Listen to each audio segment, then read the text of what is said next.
So, anybody familiar with pieces flowing like a river? Everybody? Okay, let's stand up. We're going to sing it.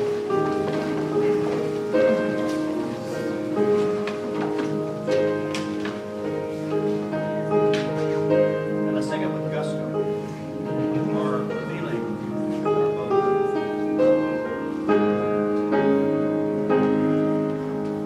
Pieces flowing like a river, flowing out of you and me, flowing out into the desert, setting all the captives free. Please be seated. So we need peace in the world, yes? It needs to flow, yes? So my first thing I want to make is that kindness is peace, is a form of peace. And when someone offers to help you, or to give you something, and out of our ego, we say, oh no, I got it, no thank you. What are we doing when we do that? We're stopping the flow. For peace to flow, it takes a giver and it takes a receiver. And a lot of us who are used to giving aren't too used to being a receiver.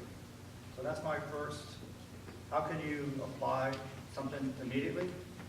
Be a receiver. Fair? Good point? So we call it a night? Okay. So I have a handout here. And I want you to keep it face up. This is the face there.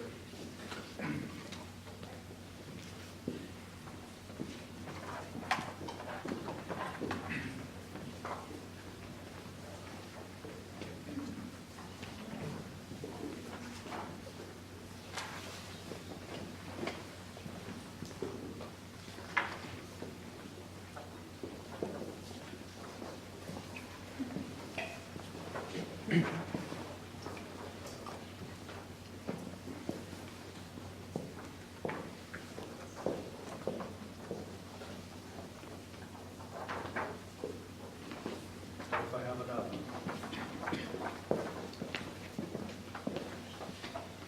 We run out? Everybody over here?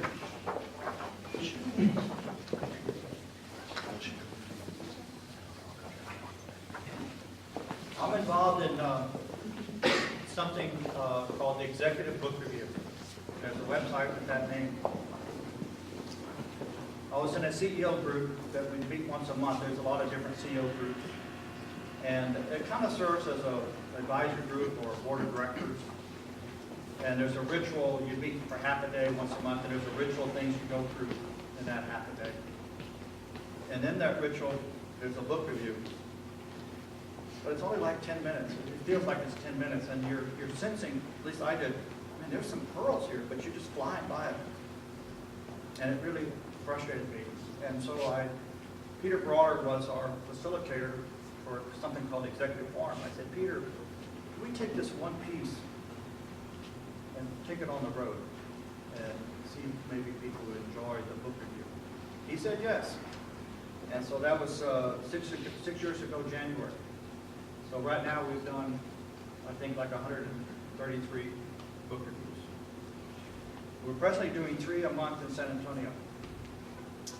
Traditionally, first Friday at 7:30 in the morning, second Wednesday at 5:30 in the evening, fourth Friday at 8 o'clock. All that's on the website. And there's a sign-up sheet in the back if you're interested. It's free. We have a 3-legged stool promise. You learn from the presenter who's marinated on the book. You learn from the group discussion, and you meet fellow lifelong learners. And one of the things that is from the business side is that you want to meet other people that are different from you. Good alone, better together. And so we all have talent, but if we just hang with our friends that have the same life experiences and the richness that we get from our friends mean, it's not the same as a diversity of group. So a book review like this one or other ones that where you're thrown in with a whole bunch of different people is a good thing. And you'll also find from a connection from somebody looking for a job or looking for advice or looking for that happens. And everybody's the same. So you could be a judge or you could be a janitor. They're all the same. So fair enough. ExecutiveBookReview.com. So this was one of the books we did. And when Peter and I were driving to Houston, because we presented in Houston once a month and Corpus Christi once a month. And we were taking this and trying to break it down into one sheet. And this is what we came up with. So the ideal team player, if you want to grow in your business, be an ideal team player, right? So there's 3 keys: humble, hungry, and smart. Smart is not what you think. It's not IQ. It's really emotional intelligence, right? Some people say that's more important than IQ. Who can argue? But the ideal team player has all 3. They're intertwined. So that's where we've got the plan. 2 out of 3 doesn't make you ideal. It's good. But the chemistry is when you have all 3 working together. So if you want to fly in your business, be an ideal team player. So that's what we did on a drive to Houston. Take 10 seconds and flip over. Now flip back. So what's on the back side are what I thought were the highlights of what I'm going to share with you. So you don't have to worry. The highlights are there. The stories that go with them aren't, because I want to keep it on one page.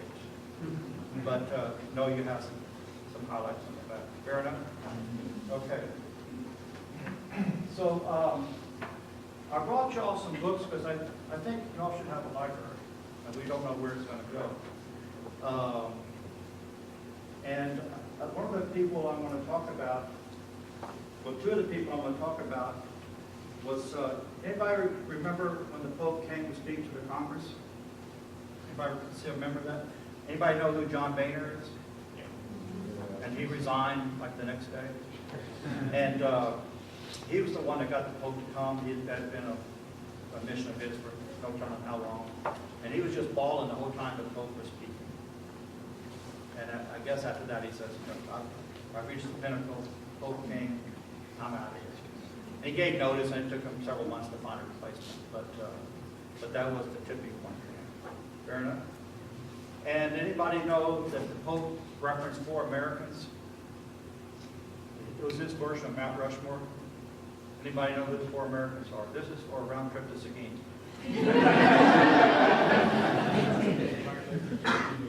Martin Luther King, yes? 10 points. Dorothy Day. Dorothy Day, yes? 20 points. Who else? Thomas Merton. And Abe who? Lincoln. Abe Lincoln.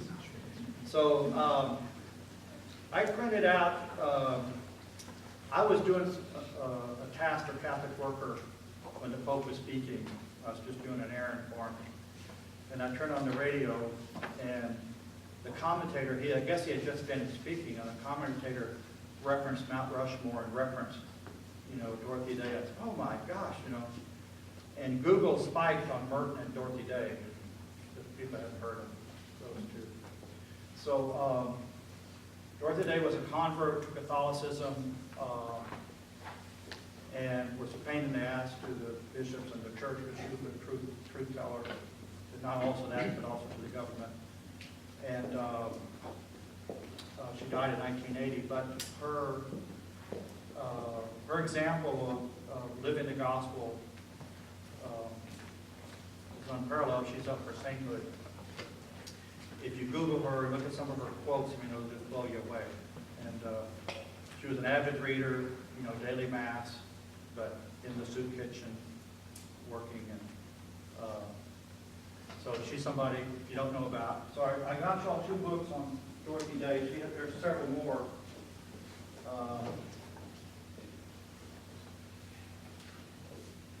The Long Loneliness and the Life and Thought of Dorothy Day, and there's others, but I think this is somebody y'all should know about. And Thomas Merton was businessman and then a monk, and this is probably his most famous book, The Seven-Story Mountain. And a lot of people really like it. So I'm leaving you all that. Okay, who's heard of Rick Warren? Okay, and what do you know about him?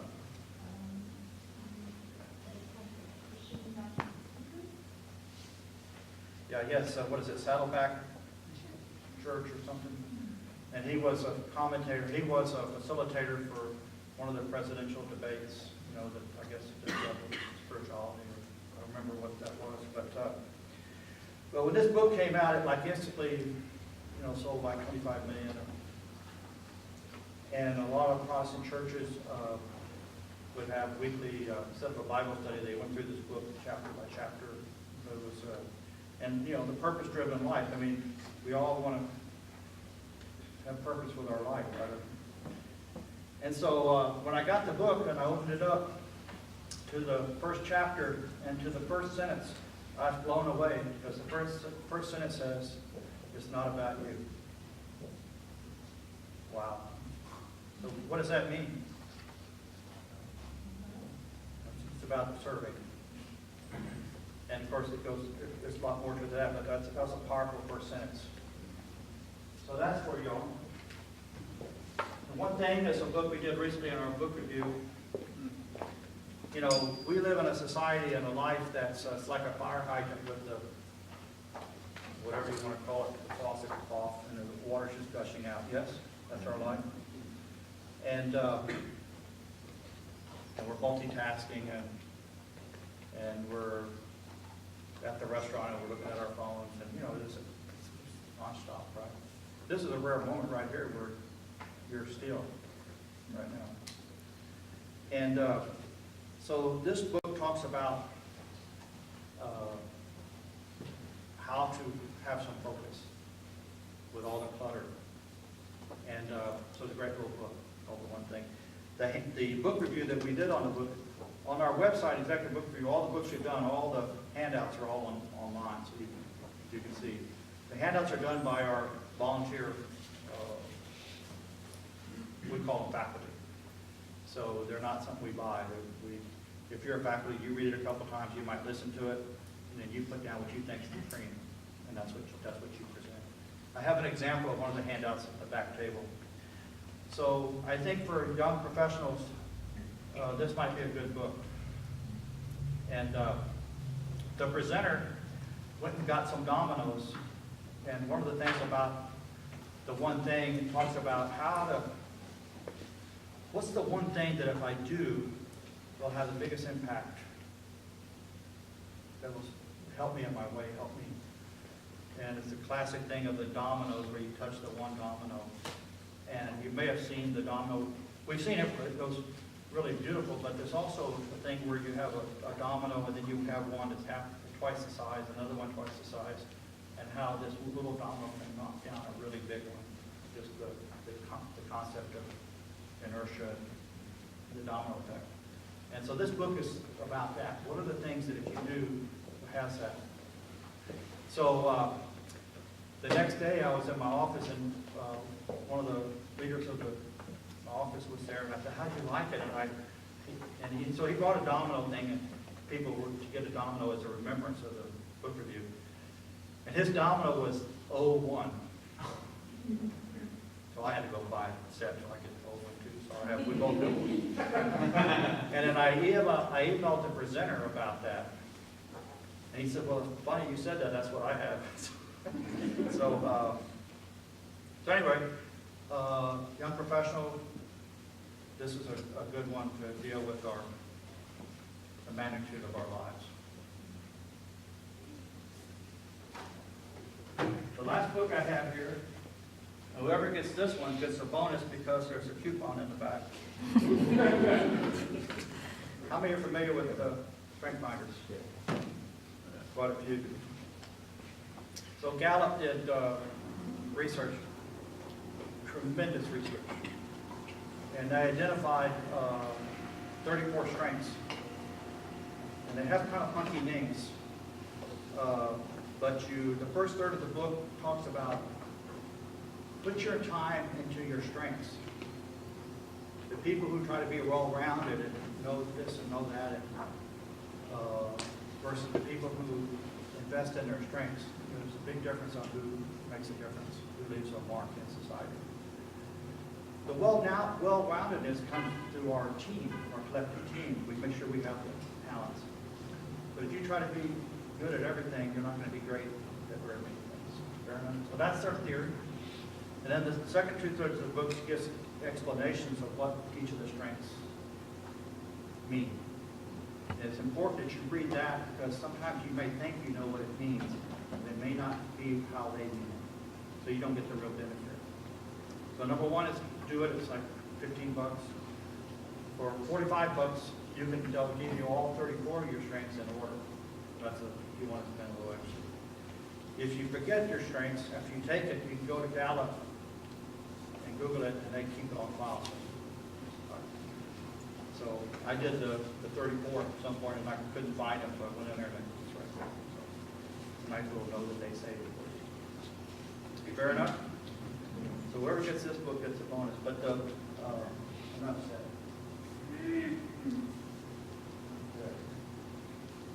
I do have one more. Who doesn't get one? Everybody got one?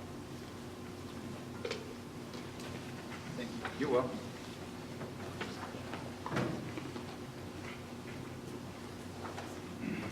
So before we got here, I asked Denise, I said, there's going to be a priest here. And she said, yes. I said, oh, Lord.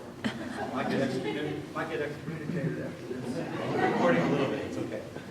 I failed to ask that last night, so I didn't have time to rewrite this. So Mary said yes, didn't she? And it changed everything. Each of you said yes to be in this group. And that changes everything. So I want to salute you.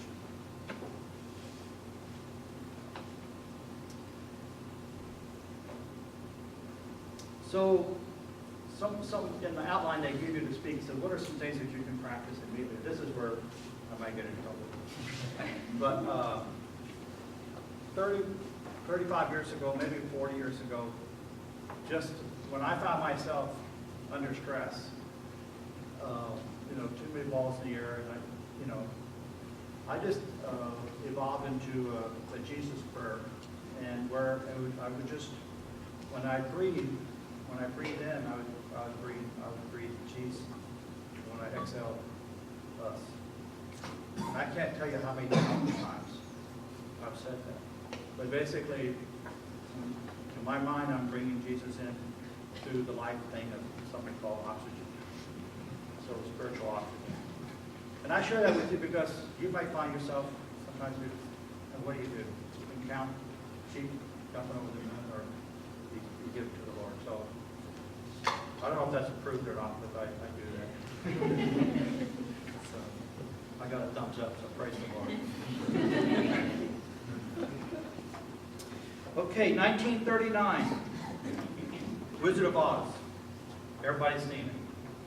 Everybody can remember the three things, the three requests. What did the scarecrow want? Rain. And the lion? Courage. And who else? Tin Man? Heart. So you're writing this movie, and you're trying to think of something that people can relate to, right? And you think about that. Your brain, be smart, a heart, and courage. That's pretty fundamental, yes? 50 years later, Stephen Covey wrote a book, 7 Habits of Effective People. That's a classic book. If you haven't read it, it's a must read. The fourth habit, who knows the fourth habit? Seek first to understand, then to be understood. In my opinion, that habit alone can change the world because we live it. So let's think about it. So I may have an issue, okay? But I have the courage to seek first, because you may put a Zorro on me. You may say, well, you may explain why I'm full of it, right? So it takes courage to let somebody else go first. It's also a gift of love or something to, to let somebody go first. I may even learn something. It may change everything I was going to do. Everything. So if we, in the Wizard of Oz, they really, if the movie plays out, they had it all the time. It just took the journey for them to discover it. So the tip for you, for me, is that if we practice seeking first to understand, and we're exercising those three muscles. And we're changing the world. Because what the world lacks is understanding. Yes? We're so polarized and so angry, all this judgment. So that's a personal. So the first three came in 39. 50 years later, we got the fourth. And boom, here we have it. So the movie of the year for 1939, anybody know what it was? Gone with the Wind. Two big ones, actually. So the Gone with the Wind reminds us that we're all going to be gone. But do we leave it better than we found it, right? And I think if we practice the fourth habit, we will leave the world better.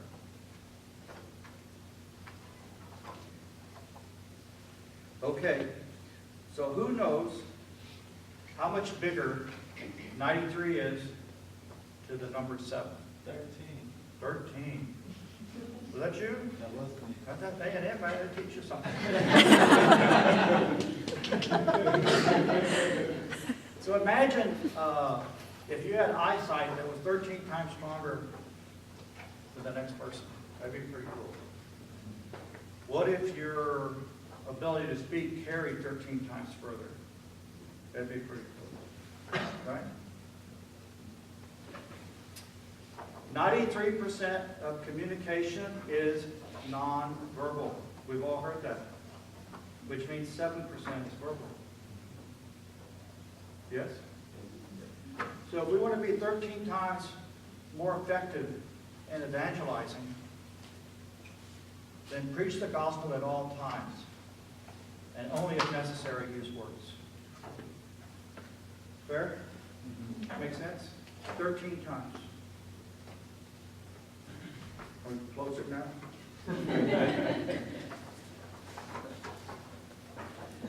Okay. I heard this one time, and Father Jonathan, you give me a thumbs up, hopefully. But that humility is the mother of all virtues.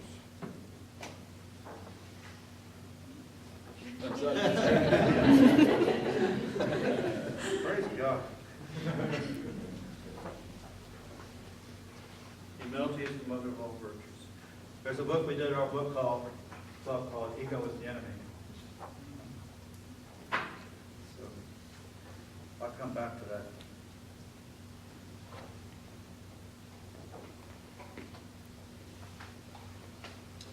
So 50 years ago in February of this year, I was a senior at Central Catholic. And I was in government class, Brother Eugene Jansen. And I was kind of already a political junkie. And back then, that meant you read Time and Newsweek. We didn't have the internet back then. And anybody know Eugene McCarthy? So he ran, LBJ was president.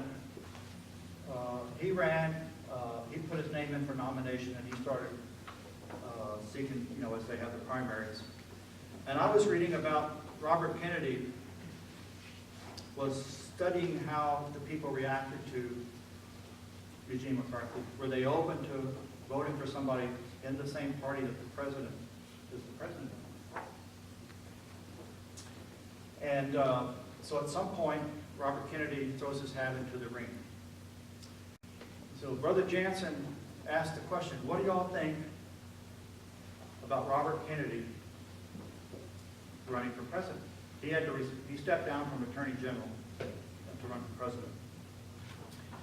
Well, I felt like this was a slow pitch for me. As I was a junkie, I could show the class that I was a critical thinker. I'm bold, I'm willing to go against the grain. And so I'm in the back corner where you are. And I raised my hand and he called me and says, and I said, well, I'm not impressed. So right there, my shocker. And I said, if he really felt he had what it takes to guide the country at this time, why did he wait until he tested the water through Eugene McCarthy? Fair enough? So, Brother Jansen grabbed a razor. He jumped out of his chair, he grabbed a razor, and he threw it across the room. This is my one thing I remember from high school. And he screamed, don't you ever judge what's in somebody's heart. You don't know. And of course he was right. I had no clue. This was just what I read, and I came up with my logic. But it was a lifelong lesson. Don't judge. We don't know what's in somebody's heart. 50 years later, my son Jonathan is working for Chris Kennedy, Robert's son, in Chicago. What do you think of that? So it was a life lesson I got at 18 years old.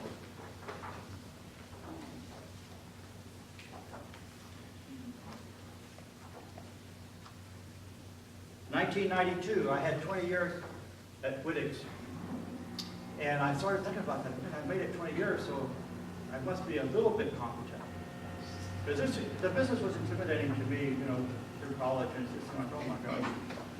And so I said, oh my gosh, 20 years. And so I called a company meeting. And for some reason, I just shared from my heart, I says, my reflection after 20 years here is that the word possessions is more of a verb than it is a noun. Not one person asked me later, what the hell are you smoking? But I'm glad I said it because it's allowed me to tell the story numerous times. Because I think possessions is more of a verb because possessions possess. So be leery as you get more success and you get more possessions. There's a string to them and they tie you. But that's a personal reflection. Fair enough? Okay. So this year I went to, my son Jonathan invited me to a racism conference in Chicago. Very, very powerful. And one of the things that really impressed me was that a group of African Americans started a college, a law college, so that they could produce lawyers who could eventually become judges, who could eventually get onto the Supreme Court. And what they did is they took the long view. And that really impressed me in this day and age where everything's immediate, that you had people who realized that the only way they felt that they could change some of the equations is through the courts. And they took the long view. So that really impressed me. And that's one of the things I want to share with you is that, well, I got to ask you a question. Anybody know the best time to plant a tree? Today and 20 years ago. They're both right. So the best time to plant a tree is 20 years ago, 30 years ago, 40 years ago. We agree? Yep. The second best time is today. You're at a point in your life where you get to do both, if you choose. You can plant it today, and it will be for 30, 40, 50 years. You plant it today. You're in a unique time. I can do the second best. I could do the first one, but I wouldn't necessarily see it in 50 years. So realize that you're in that unique spot, and I know you're building your careers and stuff else, but individually and collectively, think about what you can do. Think in terms of a bigger mosaic. That each of you is an artist is doing a 50-year mosaic. And don't waste a day. Don't waste a day. Do something on it. And 50 years from now, you come back and say, oh my gosh, praise God that I started building. Because you can't do 50 years if you start, when you're 7 years old. But you can now. So you're in a very special time. Fair enough? Okay. A couple things that you could do also collectively as a group and maybe y'all do this, and I should have researched this, so forgive me, but you could take on acts, or you could take on homelessness, or you could take on water wells in Africa. $10,000 would produce water in an area, and people are dying from bad water. So if you got 50 people, doing $100, or 100 people doing $100, that's 10,000. That's about what you need. And so in 50 years, y'all have to do 50 wells. But that won't only happen if you start. So I don't know if they'll do that. I failed to research that. Okay, my next one is unintended consequences. So you've heard about the city mayor and the head of CPS. They go to Japan, they do these junkets, they go to DC. Well, in the year 2001, there was a junket to Calgary, and I'd never been on one, and I had the opportunity to go, and it's kind of a bucket list item, so I'll go, and one of my customers was going, so I rationalized this week at the time. So I go, and we get there, and the ambassador, so this was three cities. This was Calgary, San Antonio, and Monterey, the 3 cities. And this year it was Calgary. So we go to the ambassador's house, and everything's outside. It's a beautiful evening, and they have the torches, and they have the food, and they have drink. And I'm enjoying the beautiful weather. And after an hour and a half, 2 hours, I'm dying. I mean, I'm not a socializer. I'm happy going home and watching TV and fall asleep on the sofa. And but I wasn't the only one of that temperament. And we discovered that the bus wasn't coming for another hour and a half. And somebody said that he's from Calgary. He knows how to get back to the city, to the hotel. And it may take an hour and a half to get there, but the good news is we don't have to stay at the party anymore. We're doing something. We're walking, right? So maybe 10 of us walk back, and we're happy because, fingernails on the chalkboard is over. And as we get closer to the city, and of course the evening's dropping down, it's getting a little cooler. And there are some barrels, like old barrels with, some bars around where you have some homeless people, cooking or warming themselves, whatever else. So instinctively, we didn't say anything, but we all kind of just kept our eyes straight and just kind of walked by. And maybe, I don't know, 30 feet, 40 feet, 50 feet past them, Jesus shouts out, "What? Am I invisible?" And it was like a Zorro on my back. I knew he was right. And that stayed with me, and it haunted me. And I didn't have the courage to turn around and do anything. That's what these other guys did. So I was a wuss. But it made an impression on me. And I thought that if this guy had been drinking, or if this guy had a gun, we may have just unintended consequences. We're trying to be smart, but we were disrespectful. Didn't, showed no dignity. Of course, it all kind of happened, but that's what we did. And so I said, "Oh, Lord." And the next morning was September 11th, 2001. Remember what happened that day?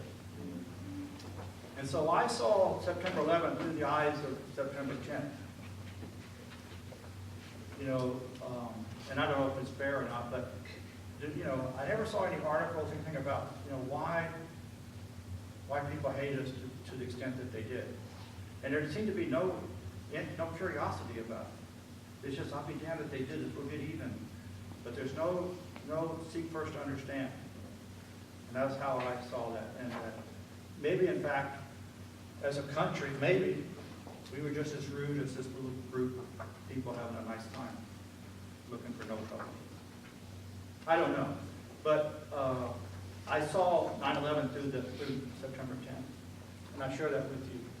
That there's unintended consequences, even though we think we're smart, we're right, In fact, there's a book that's the Killing Cats Leads to Rats. That book is all about unintended consequences. So I don't know if that's helpful as a thought, but I stepped in it, big time. Okay, maybe one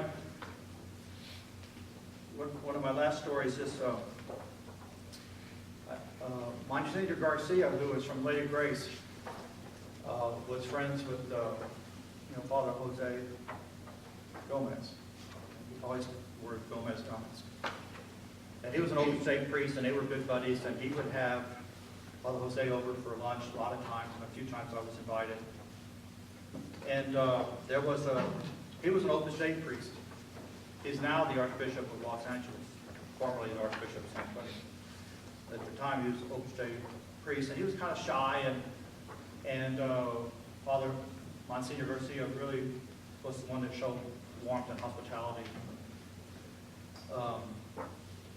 And there was an Open State priest who was being, I don't know if he's being canonized or one of the steps toward canonization. And they were going to go to Rome and be there. And I got invited. So I asked my wife, she said, go. So get out of the house. And so we went to Padua. We went to Rome, we went to Padua. At some point, Father Gomez peeled off. And so Monsignor Garcia, myself, and a high school principal, grade school principal of St. Anthony's, the three of us had a few more days. And the first thing we had to do is delicately get Monsignor Garcia to quit smoking in the car. He was a smoker, and he would blow the window down, but it was just killing us. The second thing we had to do was convince him we don't want to go to Switzerland and be driving, and let's go back to Padua. So we did. And somehow we got the courage to do it, and he was gracious. So we'd already been to the old town, and so we went to the new town. And we were trying to find, after we did our tour, we tried to find a bus to get back to the old town where we were staying. And people would tell us, go over here. So we walked, it took like 20 minutes. We couldn't find it. We'd ask somebody else, they'd tell us, we walked 20, 30 minutes, we couldn't find it. Happened the third time. We're getting tired. And I don't think they had Uber there at this time.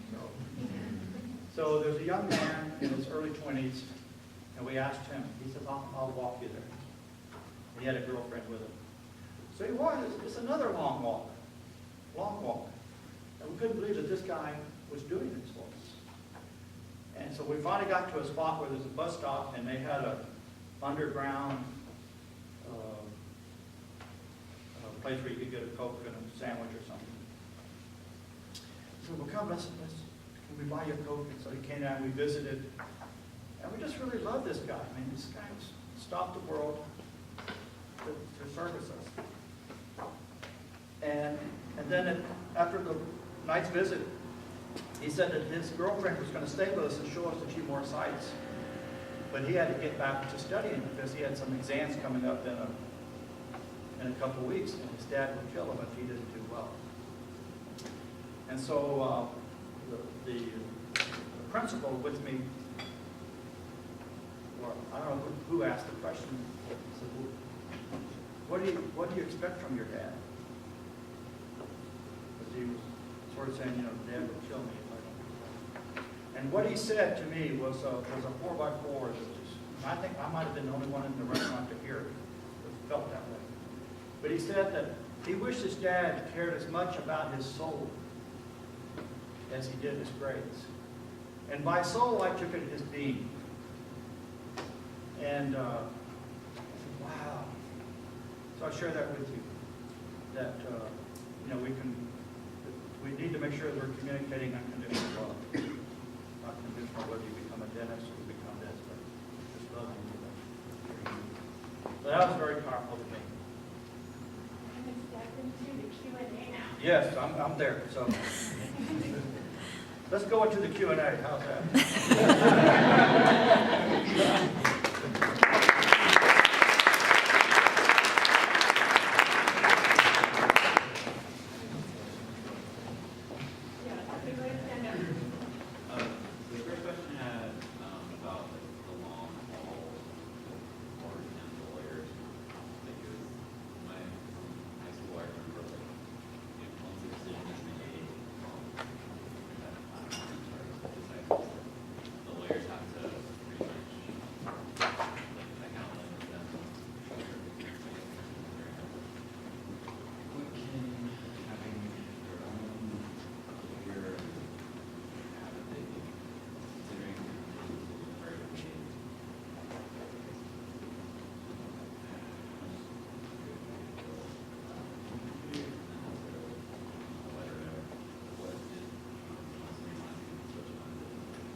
second one is easy, just go down for me. I contacted my son Jonathan in Chicago to try to get refreshed on the law school stuff, and he sent me a couple of links, which I'll give to you, you can pass out. Well, what blew me away is they saw it as a 30, 40-year track, too, and that they had the long views. I was just blown away by that. So. Anybody else?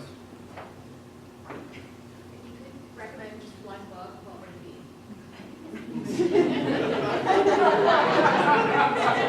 Whoever goes first. Besides the Bible. Yes, after the Bible. Well, I think the 7 Habits of Effective People is a classic. And it's just 7 real practical. Anybody know what the 7 habits are?